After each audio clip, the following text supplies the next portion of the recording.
Everyone says Tim Picciott, the Liberty Advisor of the Tim and John Show. And if we didn't live in such a crazy environment, and if Americans actually maybe understood finance, the news that we have to give you to today or bring to you today would be absolutely huge bombshell news. However, we do live in a crazy world where, unfortunately, people do have the attention span of a jellyfish. And unfortunately, it's just, good old Tim and John who are out there explaining this huge news. Recently, we did a show with Etienne de la Boutier, and that was actually released yesterday, but it was not released on YouTube. So please head to timandjohnshow.com where you can watch the full episode. You can also, obviously there's links to Odyssey and to BitChute, which are the main places you are going to find us. But this news and some of that, what we did talk with Etienne does blend in with this, although this news didn't come out, or at least we didn't discover it until after the episode, but kind of setting the stage for what's going on. So in September of 2019, the banking system was basically on the brink of collapse, and that is not hyperbole. So what happens is traditionally banks, they lend to each other overnight. It's usually whatever the Fed funds rate is. So it's usually that rate that you guys are going to hear when the Federal Reserve talks about rates, but no one usually actually borrows from the Fed. They usually borrow from the other banks. But anyways, going back to September of 2019, there was one bank, or maybe, a series of banks that, decided that they wouldn't borrow from the Fed, but that they would rather borrow from other banks at close to 10% annualized interest rate when they could have just borrowed from the Fed at 1.25. And so if you borrow from the Fed, then it's sort of like you're getting a scarlet letter, unless everyone's borrowing from the Fed, then all of a sudden, that scarlet letter situation sort of goes away because everyone gets to do it. And all of a sudden, it really sort of takes that stigma away.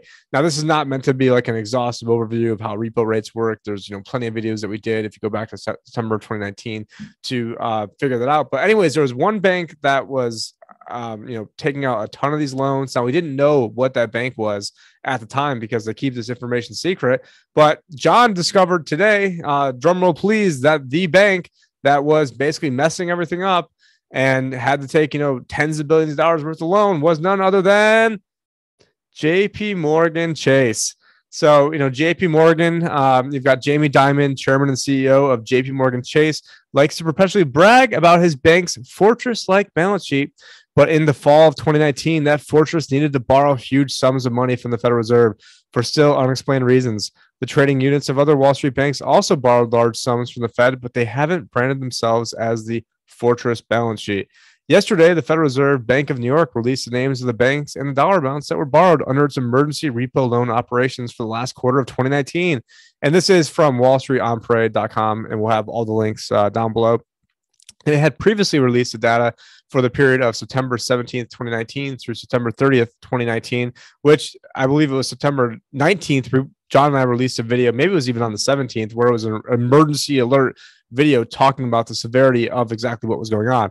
But getting back to the article, the Fed has yet to release the data for the emergency repo loan operations in 2020. At least that was until today. Repo loans, short for repurchase agreements. All right, we already covered this. But anyways, it goes on to say that the JP Morgan had basically secured $30 billion of loans. Now, I don't think this is the full number, and John can definitely, provide more context to that. But just to remind you guys, we did do an episode with Etienne de la Boutier that did not make it to YouTube. And thank you guys for getting us over 3,000 subscribers, called Plandemic, a financial system cover-up with Etienne de la Boutier squared. Highly recommend checking that out on here. We've got Odyssey, where we've got 553 subscribers. So thank you everyone very much. BitChute, we're at 363.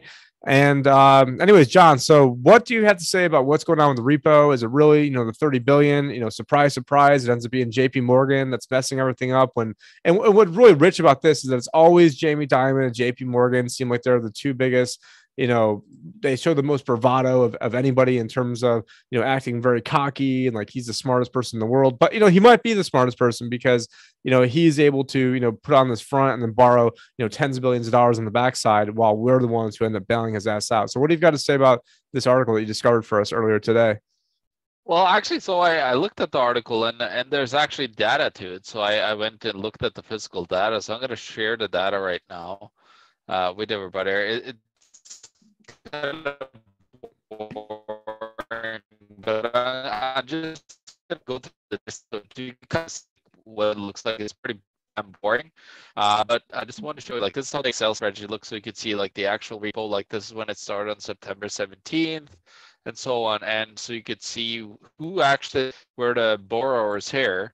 at the time. And what I'm going to do, I'm going to just turn this off because nobody wants to look at a boring Excel spreadsheet. They want to look at my pretty face instead.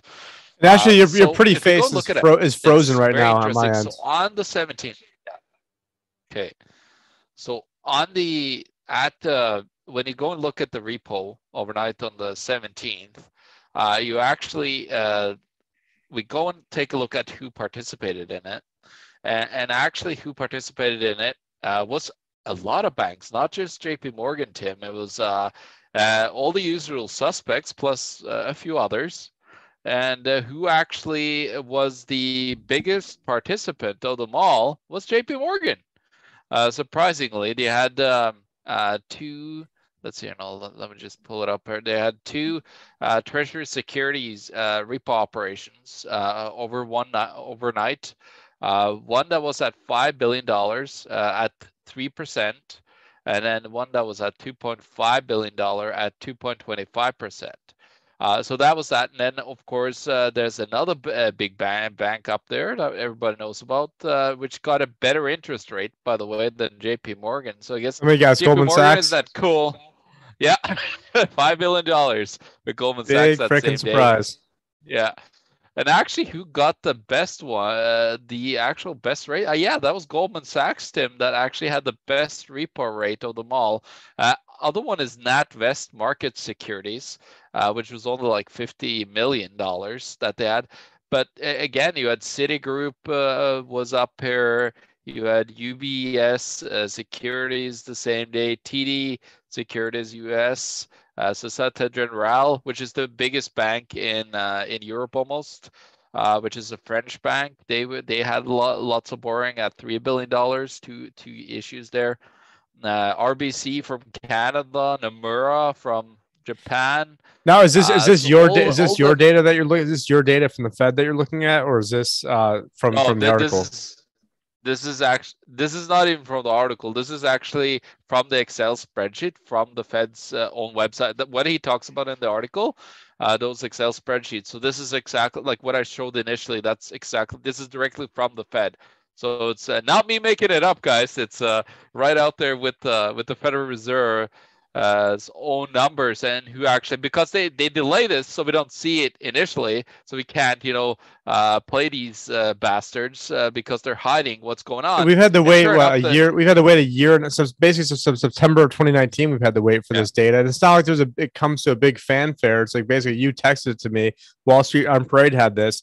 And aside from that, I've heard no one else even mention this or even be on anyone's radar, because they're constantly just bombarding us with so much stuff. There's obviously been so much stuff that's gone on since September 17th of 2019 to today.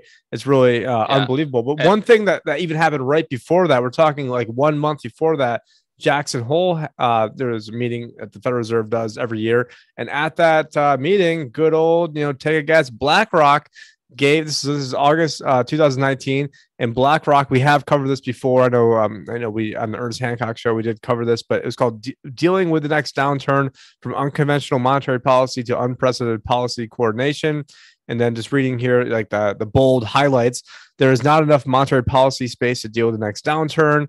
Fiscal policy should play a greater role, but it's unlikely to be effective on its own. A soft form of coordination would help ensure the monetary and fiscal policies are both providing stimulus rather than working in opposite directions. An unprecedented response is needed when monetary policy is exhausted and fiscal policy alone is not enough. Oh, like 4 or 5 months later, when BlackRock, then at the behest of the Fed, was then buying up actual junk bonds, and they got to sell their own junk bond ETF to the Federal Reserve and act as a middleman in between, like that form of unprecedented response. It's amazing that they then got hired by multiple central banks, including the Fed and Bank of Israel, to basically coordinate these actions. Right after they had a paper talking about actions that would need to be coordinated. Going on, extreme form of going direct. Oh, like directly buying your fucking junk bond ETF would be an explicit and permanent monetary financing of a fiscal expansion, or so-called helicopter money. So that'd be, the CARES Act that basically just happened. A practical way of going direct would need to cover the following. And it lists a bunch of stuff. I mean, this is a 16-page document. We have covered this before in the past, but it is amazing that this, in my estimation, is a complete the whole pandemic, I mean, obviously they want control and they want to have bring in a medical tyranny and they want social credit scores and they want to have vaccine passports that leads to social credit scores. But, ultimately the financial system was collapsing. And so they wanted to shore things up. So you have a big, scary enemy that no one could see, as in, the thing that required the jab. And now all of a sudden, no one gives a what about trillions and trillions of dollars of the Fed's balance sheet that was exploded, while all these big banks got to take a bunch of bullshit off their balance sheets and put it directly at the Fed, when everybody was worried about 15 days to flatten the curve, and this is completely under the radar. And most people are completely unaware of just how on the brink the system was in those middle of September, John. Yeah, exactly. And what you see here is this is the next day. Actually, I think we did the video on the 18th, Tim, and this is what we were talking about in the video, the $75 billion in repo that they had to go in and do. And what you can see here is actually JP Morgan is just ahead of Goldman Sachs. So the two biggest banks are the ones that are getting hit the hardest. But of course, JP Morgan has a worse interest rate than Goldman Sachs. So I don't know how much Jamie Dimon over there likes that he has a worse interest rate than Goldman Sachs' worst opponent, the banksters. So that's pretty hilarious. But as we actually go down here, you could see it just continues. And JP Morgan again next day, this is the 19th, another 10 billion that they had to do overnight. But when we go down here, we start to see like these here you can see the term days. I had to start rolling this bad debt. And it seems like it was about 10 billion, Tim, that they have to roll now. And now they roll it into a 3-day term. As you can see here, not just overnight. And then it was turned into 14 days. Let's see if we can find JP Morgan here again. Yeah, as you can see here, they had to turn some of the debt over to 14 days now. If we go further down, like a couple of more days here. Does it start showing like the people that were taking the 3-month loans? No, not the 3. They don't have that data yet. But they do have data for the 1-month term. So let me just scroll quickly here. There's a ton of data. So I'm actually looking at, maybe I should create some visualization of this. It's pretty interesting to see the scumbags at play. But here you can see JP Morgan, suddenly it's taken then a month term on its treasuries. As you can see, like this is $4 billion. And as you can see, it just worsens and worsens. And actually, I guess in 3 months from now, we'll actually see the next numbers, which is up to March. Can you go back to where you were just at? Did that say Goldman Sachs? To go through those. Where? Honestly, like the one you were just at, there was some like where it said like 390. It was, I believe it was Goldman Sachs. Anyways, I mean, it just, yeah, it's amazing how this information, all this gets basically swept under the rug for a year and a half, and they have a whole pandemic go on and no one cares about it. But this is huge news. I mean, why is the government or the Federal Reserve letting these banks borrow tens of billions of dollars? And again, this is before the pandemic was going on, that this was happening, much to the fanfare of basically nobody.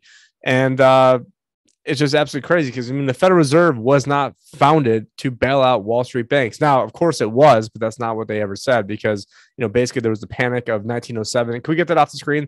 And basically you had the panic of 1907, JP Morgan, the actual JP Morgan, not the namesake, or I guess it would be the namesake, not the company.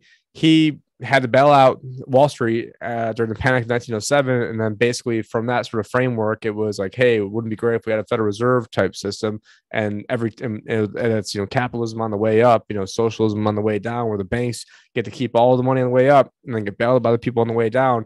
And, it could have been the playbook for 2008, but, this was all based off essentially the panic of 1907.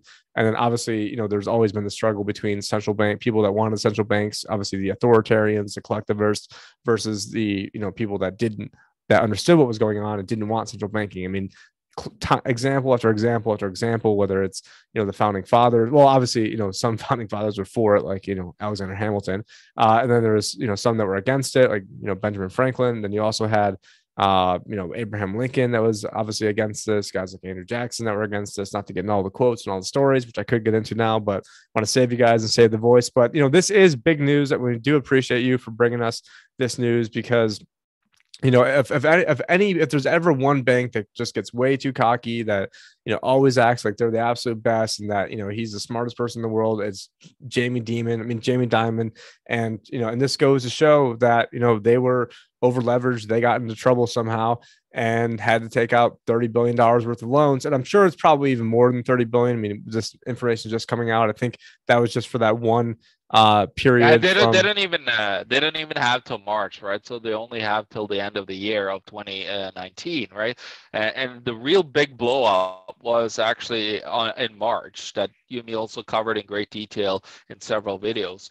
And also, what is very interesting is before everything started, Tim, I was on Ernie's show and I was talking about that they were actually doing already they were doing small QE on a small level, and it started really in August. When was that speech again, Tim?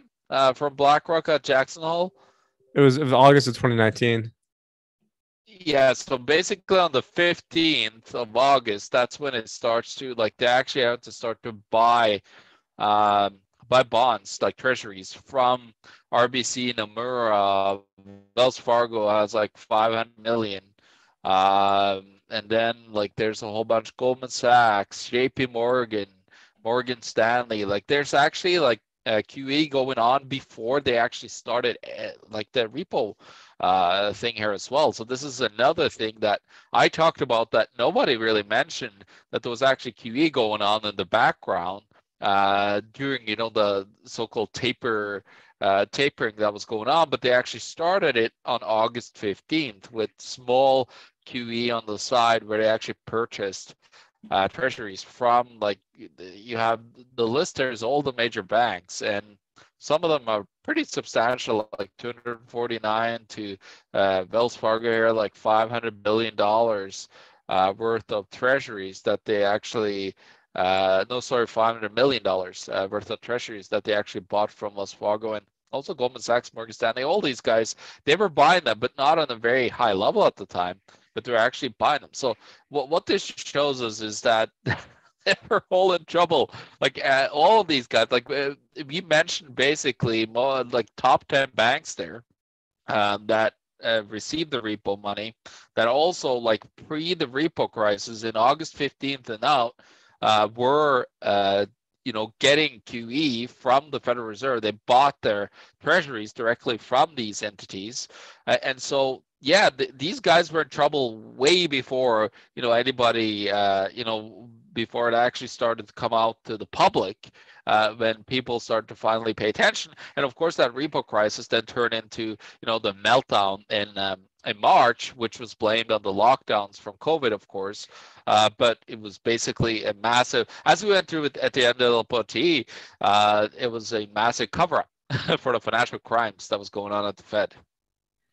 Yeah, and I was trying to find the exact date, but it's saying, from at least the conference they had in 2021, and this was on August 24th. So if they keep around the same time frame, yeah, we're talking this, the Jackson Hole BlackRock thing was 1 week after those events that you were talking about in August. But this year's was called Fed's Jackson Hole Conference hopes to address an uneven economy. Oh, I wonder why it's uneven, because you give the richest people in the world access to the money first and flood the economy with trillions of dollars to basically create a renter's economy where the richest people in the world and BlackRock and Blackstone get to buy up everything to then make everybody renters on that planet. Well, maybe that's why it's uneven. And so, man, wow, this is crazy news. I appreciate you bringing us this news. Again, you guys can go to timandjonshow.com. Make sure you subscribe there. That way we'll send you email updates.